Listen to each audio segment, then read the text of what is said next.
जय Shri Krishna friends, welcome to Hari Mukund.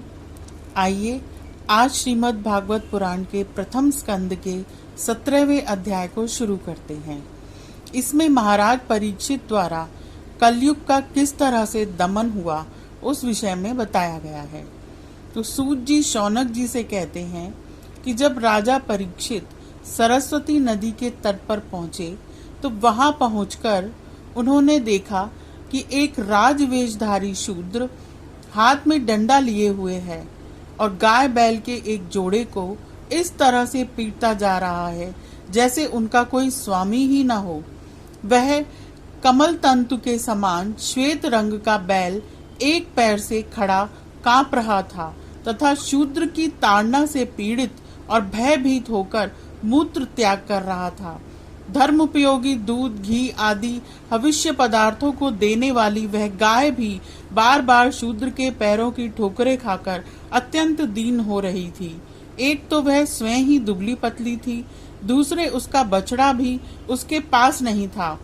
उसे भूख लगी हुई थी और उसकी आंखों से आंसू बह रहे थे। स्वर्ण जटित रथ पर चढ़े हुए राजा परीक्षित ने अपना धनुष चढ़ाकर मेघ के समान गंभीर वाणी से उसको ललकारा। अरे तू कौन है जो बलवान होकर भी मेरे राज्य के इन दुर्बल प्राणियों को बलपूर्वक मार रहा है? तूने नट की भांति वेश तो राजा का सा बना रखा है, परंतु कर्म से तू शूद्र जान पड़ता है। हमारे दादा अर्जुन के साथ भगवान श्री कृष्ण के परम धाम पधार जाने पर इस प्रकार निर्जन स्थान में निरपराधियों पर प्रहार करने वाला तू अपराधी है, अतः वध के योग्य है। उन्होंने धर्म से पूछा, कमल नाल के समान आपका श्वेत वर्ण है, 3 पैर न होने पर भी आप एक ही पैर से चलते फिरते हैं। यह देखकर मुझे बड़ा कष्ट हो रहा है। बतलाइए, आप क्या बैल के रूप में कोई देवता हैं? अभी यह भूमंडल कुरुवंशी नरपतियों के बाहुबल से सुरक्षित है। इसमें आपके सिवा और किसी भी प्राणी की आंखों से शोक के आंसू बहते हुए मैंने नहीं देखे। धेनुपुत्र, अब आप शोक न करें, इस शूद्र से निर्भय हो जाएं। गोमाता, मैं दुष्टों को दंड देने वाला हूँ, अब आप रोए नहीं, आपका कल्याण हो। देवी, जिस राजा के राज्य में दुष्टों के उपद्रव से सारी प्रजा त्रस्त रहती है, उस मतवाले राजा की कीर्ति, आयु, ऐश्वर्य और परलोक नष्ट हो जाता है। राजाओं का परम धर्म यही है कि वे दुखियों का दुख दूर करें। यह महादुष्ट और प्राणियों को पीड़ित करने वाला है, अतः मैं अभी इसे मार डालूंगा। सुरभिनंदन, आप तो 4 पैर वाले जीव हैं, आपके 3 पैर किसने काट डाले? श्री कृष्ण के अनुयायी राजाओं के राज्य में कभी कोई भी आपकी तरह दुखी न हो। वृषभ, आपका कल्याण हो। बताइए, आप जैसे निरपराध साधुओं का अंग भंग करके किस दुष्ट ने पांडवों की कीर्ति में कलंक लगाया है? जो किसी निरपराध प्राणी को सताता है, उसे चाहे वह कहीं भी रहे, मेरा भय अवश्य होगा। दुष्टों का दमन करने से साधुओं का कल्याण ही होता है। जो उद्दंड व्यक्ति निरपराध प्राणियों को दुख देता है, वह चाहे साक्षात देवता ही क्यों न हो, मैं उसकी बाजूबंद से विभूषित भुजा को काट डालूंगा। बिना आपत्ति काल के मर्यादा का उल्लंघन करने वालों को शास्त्र अनुसार दंड देते हुए अपने धर्म में स्थित लोगों का पालन करना राजाओं का परम धर्म है।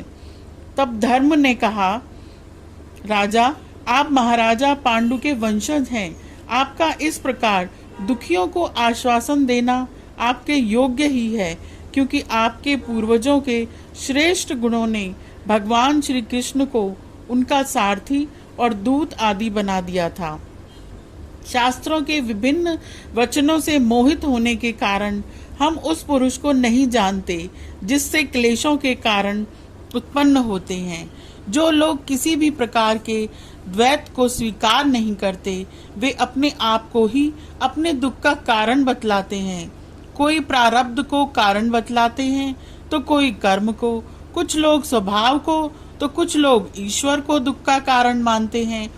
किन्हीं किन्हीं का ऐसा भी निश्चय है कि दुख का कारण ना तो तर्क के द्वारा जाना जा सकता है और ना ही वाणी के द्वारा बतलाया जा सकता है। राजर्षि, अब इनमें कौन सा मत ठीक है, यह आप अपनी बुद्धि से ही विचार लीजिए। सूत जी कहते हैं, ऋषि श्रेष्ठ सौनक जी, धर्म का यह प्रवचन सुनकर सम्राट परीक्षित बहुत प्रसन्न हुए। उनका खेद मिट गया। उन्होंने शांत चित्त होकर उनसे कहा, धर्म का तत्व जानने वाले वृषभेद देव, आप धर्म का उपदेश कर रहे हैं। अवश्य ही आप वृषभ के रूप में स्वयं धर्म हैं। अधर्म करने वालों को जो नरक आदि प्राप्त होते हैं, वे ही चुगली करने वालों को भी मिलते हैं। अथवा यही सिद्धांत निश्चित है कि प्राणियों के मन और वाणी से परमेश्वर की माया के स्वरूप का निरूपण नहीं किया जा सकता।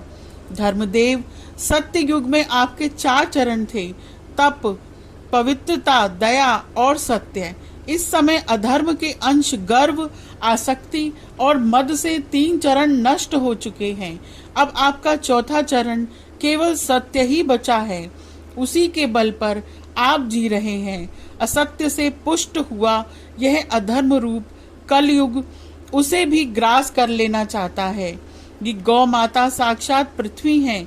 भगवान ने इनका भारी बोझ उतार दिया था और ये उनके राशि राशि सौंदर्य बिखेरने वाले चरण चिन्हों से सर्वत्र उत्सवमयी हो गई थी। अब ये उनसे बिछुड़ गई हैं। वे साध्वी अभागिनी के समान नेत्रों में जल भरकर यह चिंता कर रही हैं कि अब राजा का स्वांग बनाकर ब्राह्मण द्रोही शूद्र मुझे भोगेंगे। महारथी परीक्षित ने इस प्रकार धर्म और पृथ्वी को सांत्वना दी। फिर उन्होंने अधर्म के कारण रूप कलयुग को मारने के लिए तीक्ष्ण तलवार उठाई। कलयुग ताड़ गया कि ये तो अब मुझे मार ही डालना चाहते हैं। अतः झटपट उसने अपने राज चिन्ह उतार डाले और भय विहल होकर उनके चरणों में अपना सिर रख दिया। परीक्षित बड़े यशस्वी, दीन वत्सल और शरणागत रक्षक थे।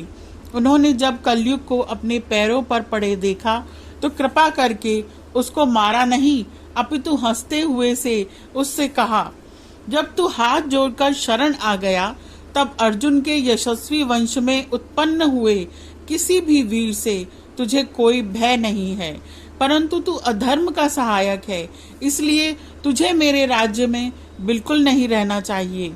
तेरे राजाओं के शरीर में रहने से ही लोभ, झूठ, चोरी, दुष्टता, स्वधर्म त्याग, दरिद्रता, कपट, कलह, दंभ और दूसरे पापों की बढ़ती हो रही है। अतः अधर्म के साथी इस ब्राह्मण वर्त में तू एक क्षण के लिए भी न ठहरना, क्योंकि यह धर्म और सत्य का निवास स्थान है। इस क्षेत्र में यज्ञ विधि के जानने वाले महात्मा यज्ञों के द्वारा यज्ञ पुरुष भगवान की आराधना करते रहते हैं। इस देश में भगवान श्री हरि यज्ञों के रूप में निवास करते हैं। यज्ञों के द्वारा उनकी पूजा होती है और वे यज्ञ करने वालों का कल्याण करते हैं। वे सर्वात्मा भगवान वायु की भांति समस्त चराचर जीवों के भीतर और बाहर एक रस स्थित रहते हुए उनकी कामनाओं को पूर्ण करते रहते हैं। सूत जी कहते हैं, परीक्षित की यह आज्ञा सुनकर कलयुग सिहर उठा। यमराज के समान मारने के लिए उद्यत हाथ में तलवार लिए हुए परीक्षित से वह बोला। कलि ने कहा, सार्वभौम, आपकी आज्ञा से जहाँ कहीं भी मैं रहने का विचार करता हूँ, वहीं देखता हूँ कि आप धनुष पर बाण चढ़ाए खड़े हैं। धार्मिक शिरोमणि, आप मुझे वह स्थान बतलाइए जहाँ मैं आपकी आज्ञा का पालन करता हुआ स्थिर होकर रह सकूं।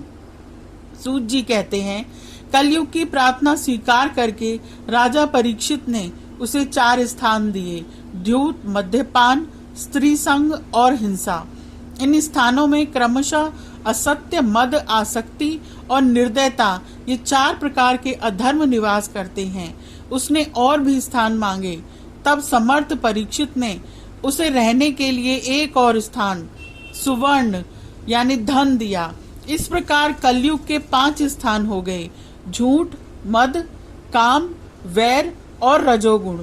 परीक्षित के दिए हुए इन्हीं 5 स्थानों में अधर्म का मूल कारण कली उनकी आज्ञाओं का पालन करता हुआ निवास करने लगा। इसलिए आत्म कल्याणकामी पुरुष को इन 5 स्थानों का सेवन कभी नहीं करना चाहिए। धार्मिक राजा, प्रजा वर्ग के लौकिक नेता और धर्मोपदेष्टा गुरुओं को तो बड़ी सावधानी से इनका त्याग करना चाहिए। राजा परीक्षित इसके बाद वृषभ रूप धर्म के 3 चरण तपस्या, शौच और दया जोड़ दिए और आश्वासन देकर पृथ्वी का संवर्धन किया।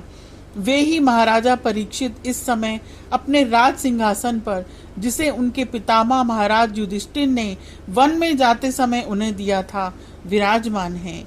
वे परम यशस्वी सौभाग्य भाजन चक्रवर्ती सम्राट राजर्षि परीक्षित इस समय हस्तिनापुर में कौरव कुल की राज्य लक्ष्मी से शोभायमान हैं। अभिमन्यु नंदन राजा परीक्षित वास्तव में ऐसे ही प्रभावशाली हैं जिनके शासन काल में आप लोग इस दीर्घकालीन यज्ञ के लिए दीक्षित हुए हैं। तो यह अध्याय यहीं समाप्त होता है। आज के लिए इतना ही। Please like, share and subscribe my channel. Thank you.